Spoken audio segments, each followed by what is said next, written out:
अस्सलाम वालेकुम वरहमतुल्लाहि वबरकातुहू। आज का टॉपिक है मुज़क्कर मुअन्नस। वो लफ्ज़ जो नर या मर्द के लिए बोला जाए मुज़क्कर कहलाता है, जैसे घोड़ा, लड़का, मुर्गा वगैरह।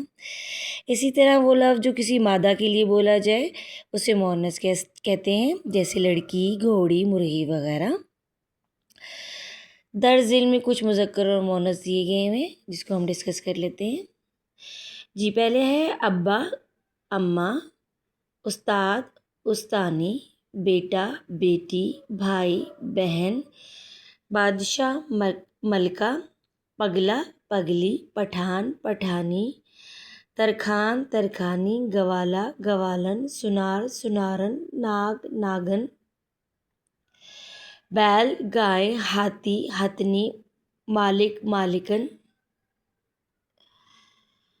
बंदर, बंदरिया, बकरा, बकरी, धोबी, धोबन, पोता, पोती, प्यारा, प्यारी, चचा, चची, फूफा, फुप्पी, कसाई, कसाइन, ताया, ताई, शेर, शेरनी, मालिक, मालिकन, लोमड़, लोमड़ी, तोता, तोती, मुर्गा, मुर्गी।